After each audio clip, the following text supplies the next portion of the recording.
Olá! Hoje nós vamos falar de um dos julgamentos mais importantes de 2023, um julgamento que aconteceu agora, dia 1º de agosto, nós estamos aqui, eu estou gravando esse vídeo no dia 6 de agosto, estamos no meio de 2023 e sem dúvida até agora esse é um dos julgamentos mais importantes, o julgamento da DPF 779. Com certeza você já viu falar, você já ouviu falar a respeito desse julgamento que tratou do uso da tese da legítima defesa da honra no júri. Então a gente vai falar sobre como é que se criou essa tese da legítima defesa da honra, como é que surgiu, de onde surgiu essa tese da legítima defesa da honra no Brasil e qual foi então o entendimento do Supremo agora em caráter definitivo. Cuidado, porque em 2021 o Supremo havia decidido em caráter liminar, tinha concedido uma cautelar e muita gente achou que a questão estava resolvida, não estava, era só liminar, era só a cautelar. Agora sim o mérito foi julgado e por unanimidade de votos o Supremo firmou um entendimento e nós vamos falar qual é esse entendimento nesse vídeo aqui. Então fica aí e me acompanha. Bom, bora lá! Falar sobre legítima defesa da honra no Brasil. Vamos começar falando sobre o que é isso, o que seria a ideia de legítima defesa da honra. Bom, grosso modo, a ideia da legítima defesa da honra é uma ideia que vem sendo, ao longo dos séculos, eu diria, eu vou mostrar aqui, utilizada para justificar feminicídio, muito antes dessa palavra sequer existir no nosso ordenamento jurídico, ou mesmo dentro da nossa criminologia, a ideia do homem que mata a mulher, que mata, via de regra, a sua própria esposa, ou namorada, ou noiva, para proteger, para defender a sua própria honra, seja porque ela cometeu adultério ou a suspeita de que ela tenha cometido adultério ou de que tenha se comportado de forma desonrosa, de forma desabonadora à honra ali masculina. Essa ideia é antiga e durante muito tempo aqui na história do Brasil, que veio da história de Portugal, essa ideia de que o homem poderia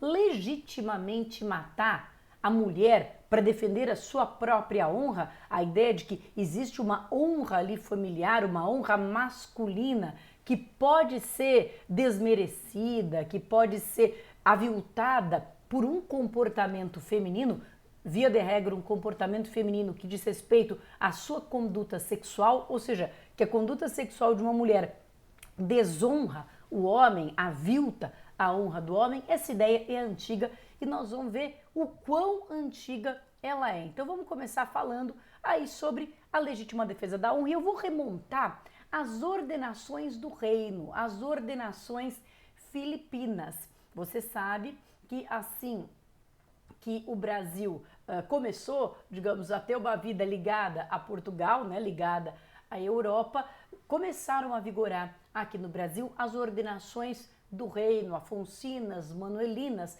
mas logo entraram em vigor as ordenações filipinas, que vigoraram entre nós até o século XIX, até 1830, o que valia em solo brasileiro eram as ordenações filipinas.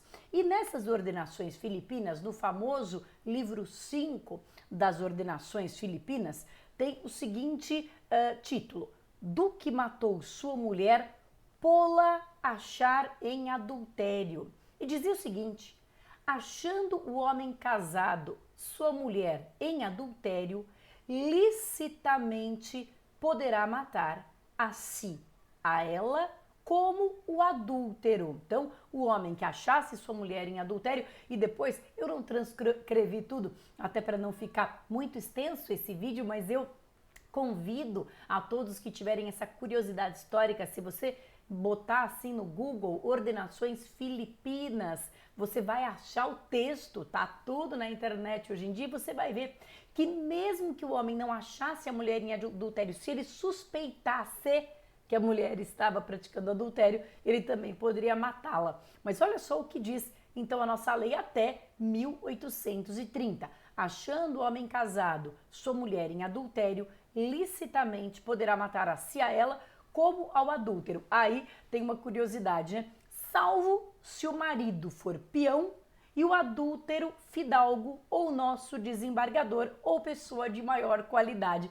Então dizia o seguinte, olha, matar a mulher, isso tranquilo, pode, tranquilo. Agora, matar o homem, né? Matar aquele que está praticando o adultério com a mulher casada, só se ele não for uma pessoa de maior qualidade. Se ele for uma pessoa de maior qualidade, aí matar, então, o homem que acha a sua mulher, por exemplo, traindo com um fidalgo ou com um desembargador ou com pessoa de maior qualidade, não pode matar o homem. Pode matar a mulher, mas não pode matar o homem, e se o fizer, vai ter uma pena baixa, mas vai ter uma pena. Né? É curioso essas hierarquias sociais que havia bem patentes nas ordenações filipinas. As ordenações filipinas, como eu falei, elas vigoraram até 1830. Em 1830, toda a parte penal das ordenações filipinas foi substituído pelo Código Criminal do Império. O Código Criminal do Império não repetia essa autorização, não autorizava de forma expressa, explícita, o homem a matar a mulher adúltera, mas essa cultura, essa ideia dentro do inconsciente coletivo continuou existindo essa percepção social. E embora o Código Criminal do Império não tratasse de uma autorização para matar a mulher adúltera, ele tratava do delito de adultério, e o interessante é que ele tratava do delito de adultério de forma bem distinta, sendo ele praticado por mulher ou por homem. Então diz o seguinte, que a mulher casada que cometer adultério será punida com pena de prisão com trabalho por 1 a 3 anos. Então era crime para a mulher cometer adultério. E a mesma pena se imporá, nesse caso, ao adúltero, ou seja, à pessoa com quem ela está praticando o adultério. Mas o homem casado só incorria em crime se ele tivesse concubina, teuda e manteuda. Qual que é a diferença? É que adultério é qualquer relação, mesmo que uma relação ali fortuita, uma relação única, uma relação ocasional. Então, para a mulher, o crime era ter qualquer relação extraconjugal. Já para o homem, só era crime ter uma relação estável, né? Teuda e manteuda, concubina, teuda e manteuda, ou seja, ter uma relação estável, ter simplesmente um caso, né, rápido, ficar com outra mulher, isso não era crime para o homem, para você ver a diferença de tratamento e a dupla moral sexual. Para a mulher era crime, para o homem não era crime. O Código de 1830, ele vigorou até 1890, quando então nós tivemos o nosso primeiro Código Penal da República. E o nosso primeiro Código Penal da República continuava dando esse tratamento distinto, continuava tipificando o adultério, mas o adultério era distinto para a mulher e para o homem dentro da mesma ideia, né? A mulher casada que cometer adultério será punida, tal. E igual pena incorrerá o marido que tiver teuda e manteuda. Então, para o marido, a mera prática do adultério não era crime, para a mulher era crime. Bem, isso 1890, já na República. Prosseguindo a nossa legislação, que sempre tratou de forma absolutamente diferente homens e mulheres, né? Prosseguindo, vou aqui dar uma escapada do Código Penal e vou para o Código Civil de 16, que vigorou nesta parte específica até 1962 e que tratava sobre a mulher casada. Então dizia no artigo 6º, inciso 2, são incapazes relativamente a certos atos, então era incapacidade, os relativamente incapazes, a mulher casada. Quer dizer que a mulher casada era relativamente incapaz e o marido é o chefe da sociedade conjugal. E aí se elencava vários atos que só o marido poderia praticar enquanto chefe da sociedade conjugal. Então, o marido, enquanto chefe da sociedade conjugal, ele podia ser a ideia de que a mulher que traísse o marido, né, além de praticar o delito de adultério, sendo que o marido só praticava crime se tivesse teuda e manteuda, mas a mulher, qualquer adultério que ela praticasse era crime, ela com esse crime que ela praticava desonrava a toda a família, né? Para o marido, nem crime era, para ela era um crime e um crime que desonrava toda a família. Bom, o Código Penal brasileiro, que está em vigor até hoje, que é de 1940, ele manteve a punição, a criminalização do delito de adultério. Aí ele não mais fazia diferença para o homem e para a mulher, mas ele manteve a criminalização do adultério até 2005, né? Em 2005 entrou em vigor uma lei que reformou bastante dos crimes sexuais, mas veja que até o século 21 o adultério ainda era considerado um crime, cometer adultério, detenção de 15 dias a 6 meses. E também até 2005 havia inúmeros pontos do Código Penal que tratavam dessa moral sexual da mulher de forma diferente do homem, né? Em relação ao homem, nunca houve nada disso, mas em relação à mulher, olha só, eu peguei aqui um exemplo, que era o crime de posse sexual mediante fraude. O crime de posse sexual, ele não vale mais com essa redação, né? Não vale mais com essa redação, mas como é que era a redação dele? Ter conjunção carnal com mulher honesta. Mulher honesta, e se questionava, o que é mulher honesta? Então quer dizer que se o homem mantivesse essa conjunção carnal mediante fraude, mas com uma mulher que não fosse considerada honesta, ele não praticava delito. Se a mulher não fosse considerada honesta, ela não poderia ser vítima desse crime.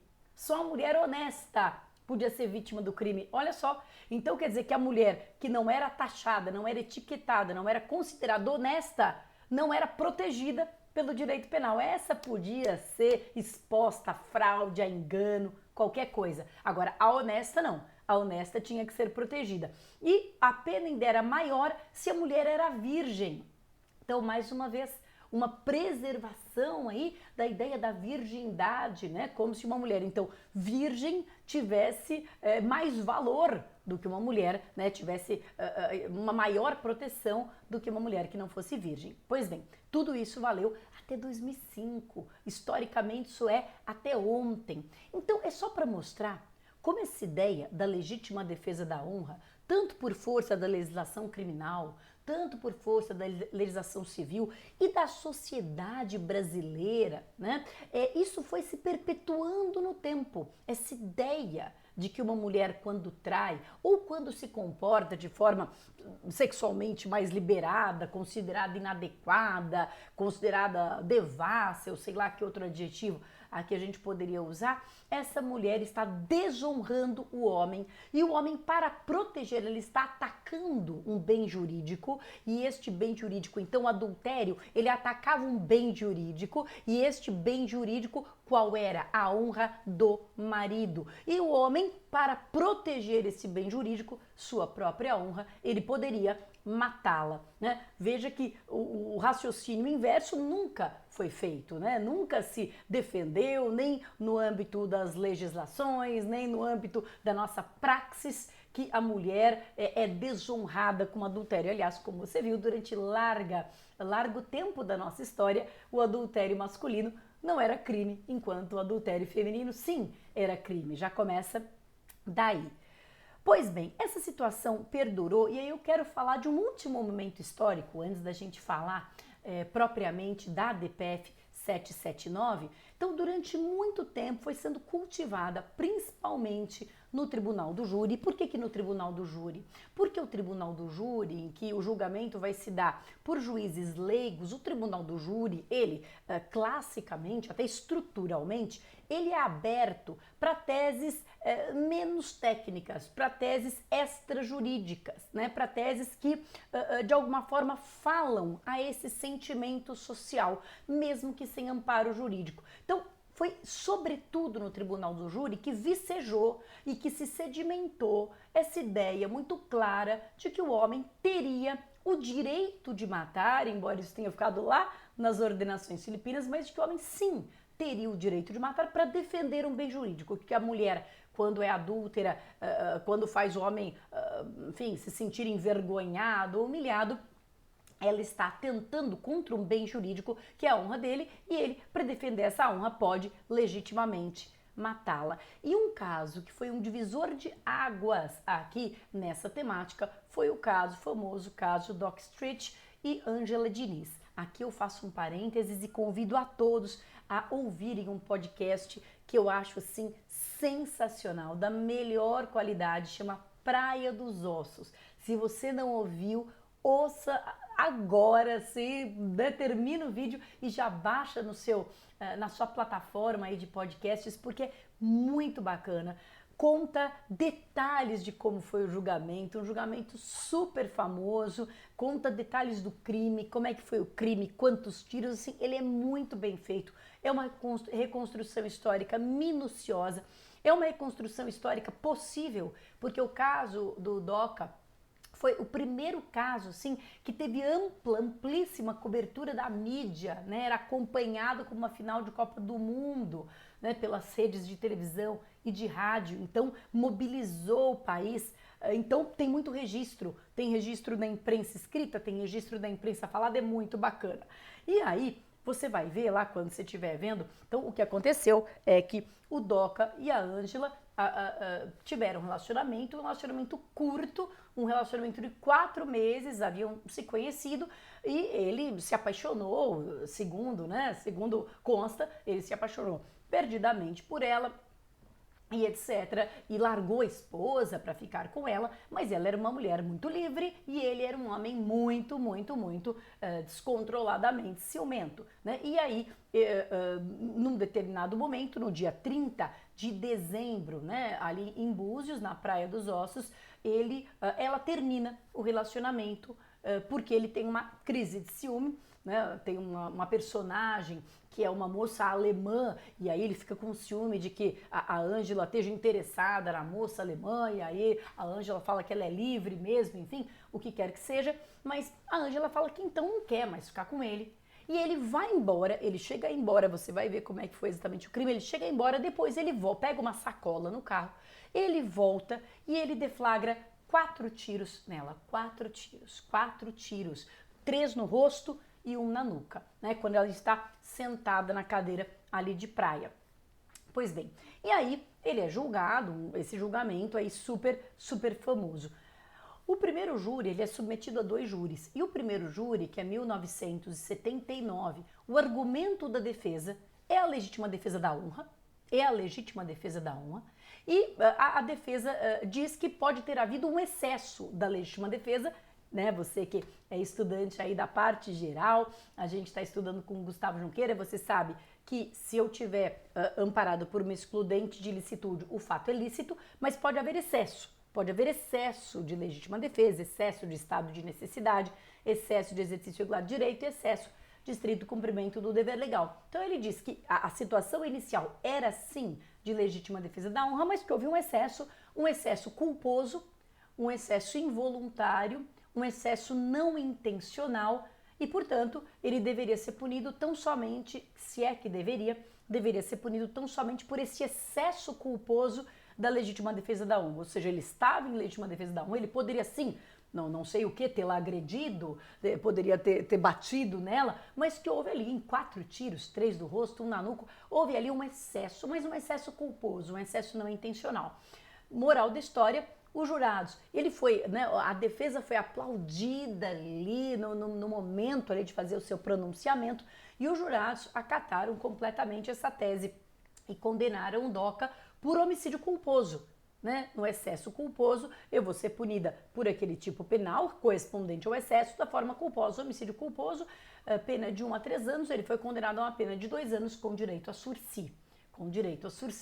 Então, embora ele tenha sido condenado, isso equivaleu praticamente a uma absolvição. Não ia cumprir pena, a pena ia ficar suspensa e etc. Né? E tudo com fundamento nessa legítima defesa da honra, que foi reconhecida ali uma situação de excesso culposo.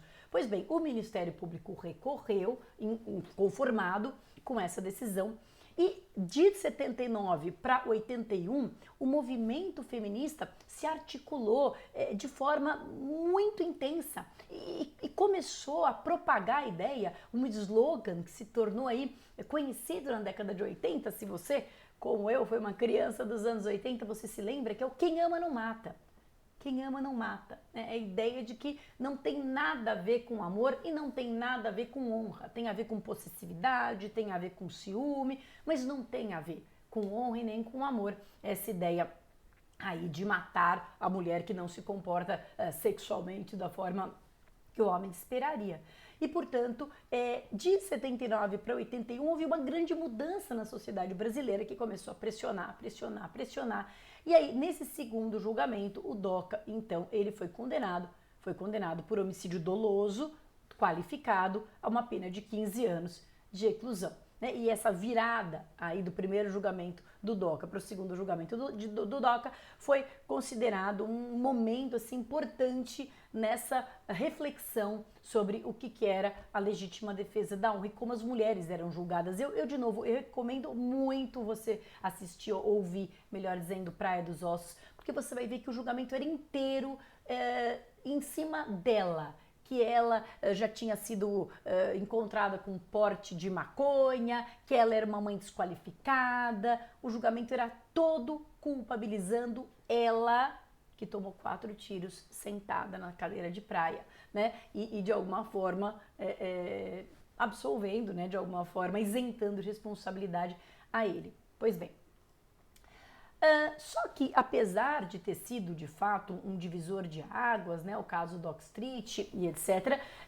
essa cultura é uma cultura profundamente arraigada. E essa cultura continuou se manifestando. E nós temos ainda hoje, em 2023, casos de absolvição com esse argumento da legítima defesa da honra, dessa ideia, mesmo que não com esse nome, que talvez soe um pouco arcaico, essa ideia de que o homem, ele de alguma forma, ele merece ser perdoado. Ele merece ser perdoado por ter reagido assim a uma mulher que o desrespeitou ou que o traiu, ou o que quer que seja, né?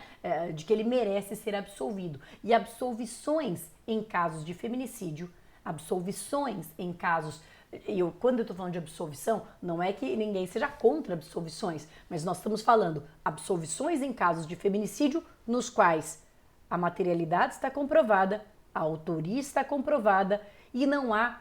A tipicidade está comprovada e não há nenhum excludente de ilicitude ou de culpabilidade e ainda assim feminicidas sendo absolvidos. Isso continua acontecendo. E isso não apenas é um problema localizado, individualizado, como é um problema do sinal que isso dá para a sociedade, né? De que é possível, então, cometer um feminicídio e sair impune, mesmo havendo materialidade e autoria devidamente comprovadas, réu confesso, ainda assim é possível jogar com esse sentimento ainda de machismo que permeia toda a sociedade, inclusive o conselho de sentença, e sair impune. E por isso, agora vamos entrar mais especificamente na ADPF. Então vamos lá, ADPF 779. O que aconteceu? Histórico da ADPF 779. O autor é o PDT que ingressou com essa arguição de descumprimento de preceito fundamental, e aqui eu não vou enveredar muito para o lado constitucional, mas o fato é que todos os ministros do Supremo entenderam que de fato era o meio adequado. Teve como relator ministro Dias Toffoli, teve como amicus curiae a Abracrim, a BMCJ, a Associação das Mulheres de Carreiras Jurídicas, e a Associação de Mulheres Lésbicas e Transsexuais. Então, essas 3 associações foram admitidas como amicus curiae. Foi ajuizada a ação dia 6 de janeiro de 2021. Em fevereiro foi concedida parcialmente a medida liminar, eu vou te explicar o porquê parcialmente.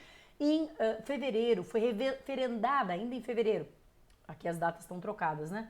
Isso, mas ainda em fevereiro foi referendada a liminar pelos demais ministros e agora em 2023 foi julgado por unanimidade procedente o pedido. Também está erradazinha aquela data, eu já vou corrigir. Agora em 2023 foi julgado procedente o pedido. Então vamos lá, qual que era o pedido? O pedido do autor era basicamente, né, a arguição de descumprimento de preceito fundamental foi ajuizada para que houvesse uma interpretação conforme a Constituição dos artigos 23.2, 25 e 65 do CPP, 23.2 e 25 do CP e 65 do CPP, tá bom? Do Código de Processo Penal. Que esses artigos fossem interpretados conforme a Constituição para excluir a legítima defesa da honra do conceito de legítima defesa. Para que então nós lêssemos esses artigos e disséssemos: não, legítima defesa da honra não se encaixa nos requisitos da legítima defesa. Lembra? Injusta agressão, atual e iminente, a direito próprio ou alheio, uso proporcional da força para conter a agressão, que a situação chamada de legítima defesa da honra não tem, na verdade, os requisitos técnicos para configurar legítima defesa. E também pedia-se uma interpretação conforme a Constituição para o artigo 483, inciso 3 e parágrafo 2º, para impedir a absolvição fundada na legítima defesa da honra. Eu já vou explicar melhor este pedido aqui. Pois bem, esse era o pedido do autor. Na liminar, houve uma concessão parcial da ordem. Para quê? Para assentar três pontos. Primeiro, que a tese da legítima defesa da honra é inconstitucional. A tese da legítima defesa da honra viola a dignidade da pessoa humana, mantém uma situação de machismo e desigualdade, como se a mulher devesse algum tipo de subordinação ao homem. Portanto, é uma tese que viola princípios constitucionais básicos, é uma tese inconstitucional. 2. Portanto, deveria-se fazer uma interpretação conforme a Constituição para excluir a legítima defesa da honra da legítima defesa. Ou seja, legítima defesa da honra não é legítima defesa. Só que, como a gente sabe, o júri ele não trabalha só com teses jurídicas. Ele trabalha também com teses extrajurídicas. Então eu poderia dizer o seguinte: tá bom, tecnicamente, legítima defesa da honra não é legítima defesa, mas é uma situação que faz com que o homem mereça ser absolvido. Ok? Eu poderia argumentar assim: legítima defesa da honra tecnicamente não é legítima defesa, tá certo, mas é uma situação que faz com que o homem deva sim ser absolvido. Então, o que o Supremo também assentou já em caráter liminar é que a tese da legítima defesa da honra não poderia ser utilizada, não poderia ser utilizada direta ou indiretamente sob pena de nulidade do júri. Se uma das partes utilizar a tese da legítima defesa, isso gera a nulidade do júri. Foi isso que foi assentado em caráter liminar. Olha só, aqui está a decisão liminar. O tribunal, por unanimidade, julgou inteiramente procedente o pedido formulado na presente arguição para firmar o entendimento. Opa, eu tô aqui em cima.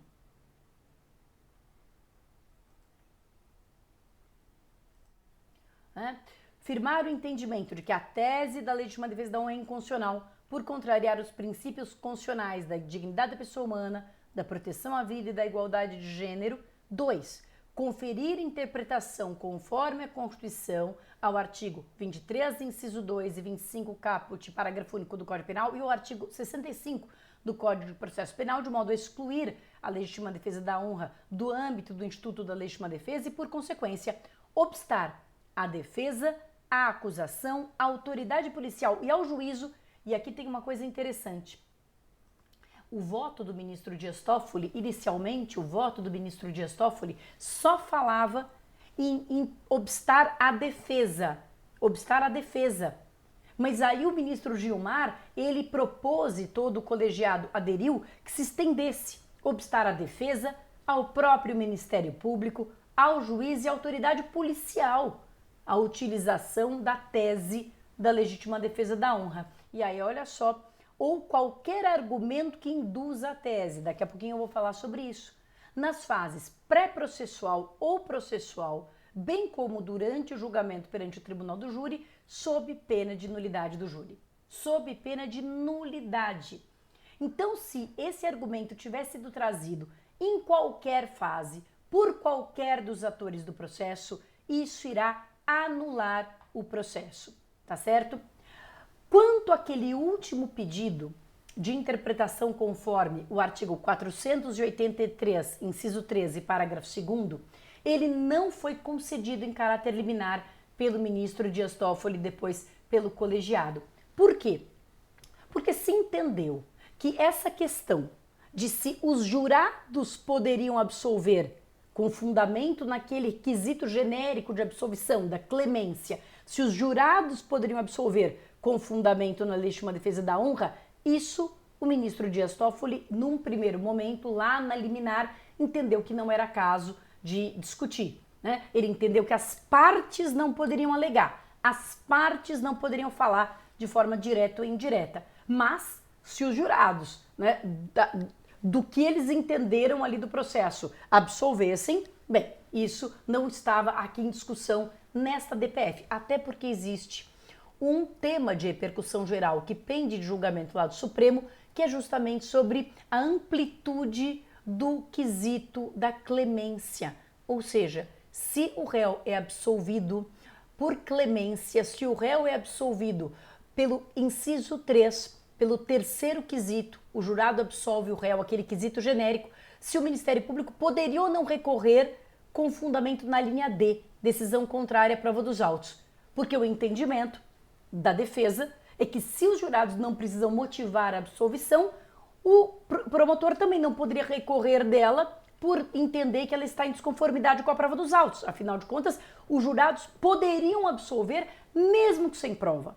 Mesmo que sem prova. É isso que se discute no Supremo, não nessa DPF, mas é isso que se discute no Supremo. Se esta absolvição pela clemência significa que os jurados podem absolver mesmo sem prova, ou significa simplesmente que eles podem absolver por qualquer tese defensiva que eles entenderem provada, mas que é preciso o mínimo de prova e o mínimo de possibilidade teórica de absolvição, né? Pois bem, o Dias Toffoli entendeu que não era o momento a DPF de analisar este tema. Só que o julgamento definitivo foi pela procedência total. Então, no julgamento definitivo, o que foi concedido foi até mais amplo do que naquele primeiro momento da liminar. No julgamento definitivo foram concedidos todos os pedidos do autor, ou seja, legítima defesa da honra inconstitucional, interpretação conforme a Constituição para excluir legítima defesa da honra do conceito de legítima defesa, tecnicamente não era legítima defesa, obstar a utilização da tese da legítima defesa por qualquer dos atores processuais sob pena de nulidade e, notem, estabelecer que nos casos de feminicídio, nos demais casos, a questão da amplitude da absolvição por clemência continua pendendo de discussão no Supremo, mas nos casos de feminicídio, o disposto no artigo 483, inciso 3, parágrafo 2º, não impede a interposição de recurso de apelação contra a absolvição por clemência. Ou seja, porque isso foi contemplado pelo ministro Fachin, pelo ministro Barroso. O que eles disseram?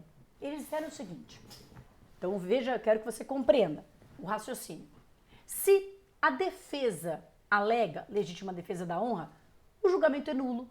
E se o juiz presidente não parar na hora, se o juiz presidente deixar, esse julgamento vai ser nulo e o Ministério Público pode recorrer com fundamento no artigo 593, a linha A, nulidade, beleza?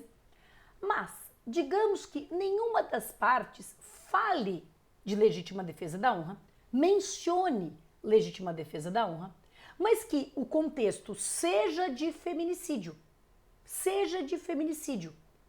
e pela narrativa ali das partes, se possa presumir, o Ministério Público possa presumir que os jurados se absolveram por legítima defesa da honra. Ou seja, embora as partes não tenham pedido, no caso de feminicídio, as partes não pediram absolvição. Imagina que nem autor, nem o Ministério Público, nem o réu pedem absolvição. Ninguém pede absolvição e, no entanto, os jurados absolvem. Num caso de feminicídio, seria possível ao Ministério Público, não havendo base nenhuma para absolver, o Ministério Público poderia apelar com fundamento na letra D. Ou seja, se uma absolvição sem base pode ou não existir, isso pende de julgamento no Supremo. Mas o que essa DPF acabou consignando é que, no caso de feminicídio, uma absolvição sem base não pode existir.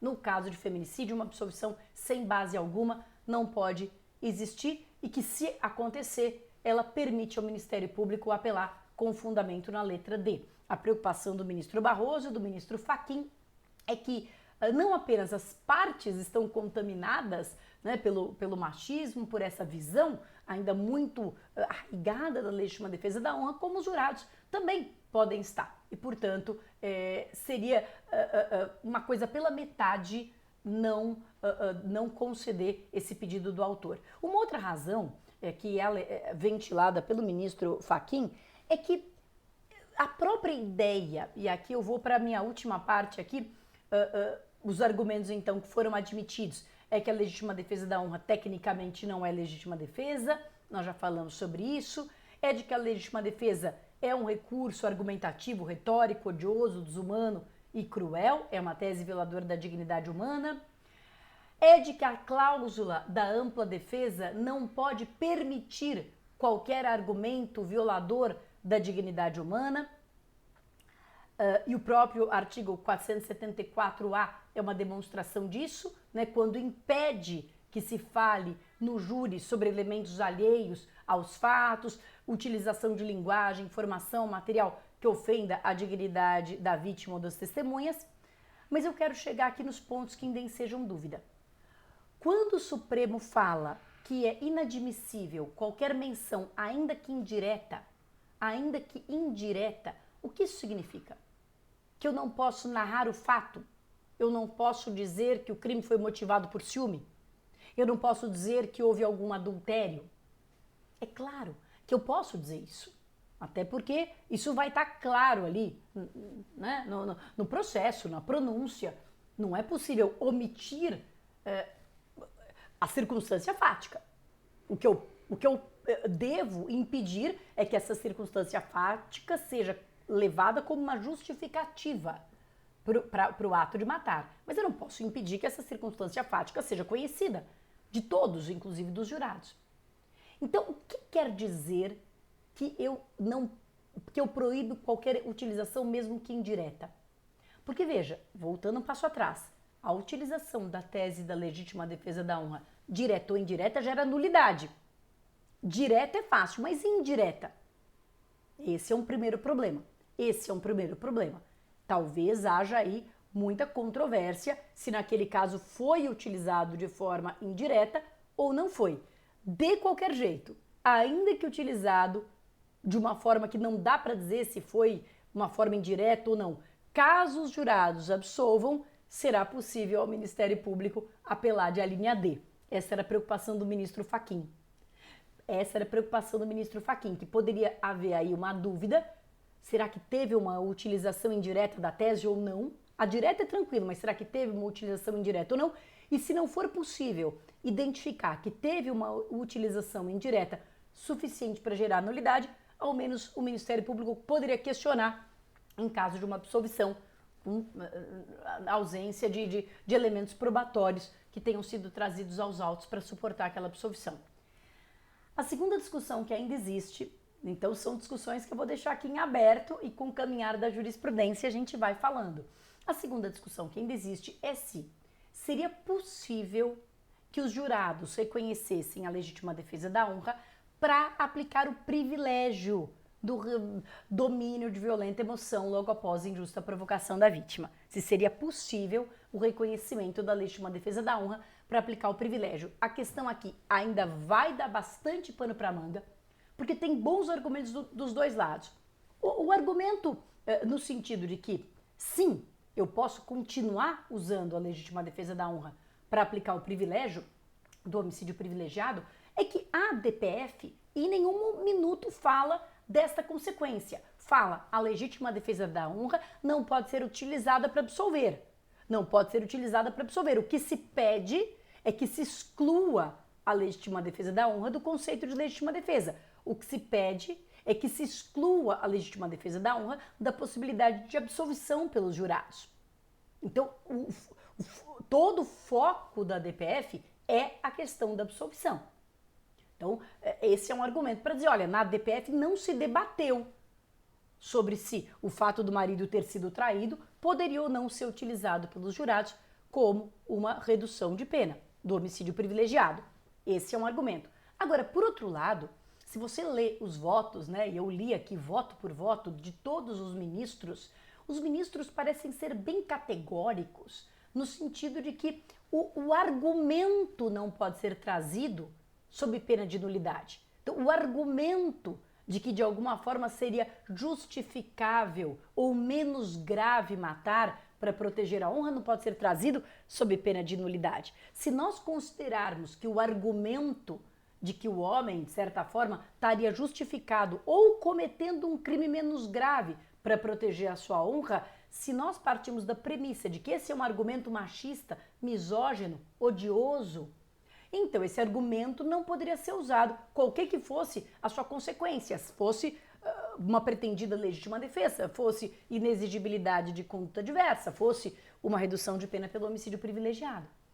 Então, a meu ver, haverá ainda discussão sobre a extensão da DPF 779, né? A extensão da DPF 779, sobretudo nesses dois aspectos, no aspecto do que seria uma utilização indireta e sob o aspecto de se ela impediria que o reconhecimento ali da situação de adultério, quer que seja, conduza ao homicídio privilegiado. Essas duas dimensões eu acho que ainda não foram devidamente esclarecidas. De resto, a DPF parece ter, então, agora resolvido a questão. Fica uma última indagação se o Supremo poderia ou não fazer isso, né? Se o Supremo poderia ou não, por via jurisprudencial, fazer essa limitação à plenitude da defesa. Eu concordo que a plenitude da defesa não é vale tudo. Eu concordo que existem já hoje limitações à plenitude da defesa. Por exemplo, eu não posso falar de um documento que eu juntei há menos de 3 dias. Isso é uma limitação à plenitude da defesa. Por exemplo, eu não posso ofender, humilhar a vítima, de acordo com o artigo 474. Já é uma limitação. Por exemplo, né, o artigo 478 diz que eu não posso fazer uma alusão à pronúncia como argumento de autoridade. Já é uma limitação argumentativa. Então, a meu ver, é possível estabelecer limitações argumentativas para os debates no júri. É possível. Mas essa limitação tem que ser feita por via jurisprudencial, ou deve ser feita por via legal, ou pode ser feita por via jurisprudencial. É uma outra indagação, mas essa, pelo menos do ponto de vista do que está ocorrendo agora, está devidamente resolvida, porque o Supremo julgou a DPF 779 e nós vamos agora lidar com as consequências desse julgamento, entendendo a amplitude desse julgamento. É isso, gente. Tentei ser sintética aqui, não deu muito, porque é muito interessante, são muitas ramificações, mas você sabe que se sobrou alguma dúvida, você me escreve que eu te respondo, tá bom? Beijo!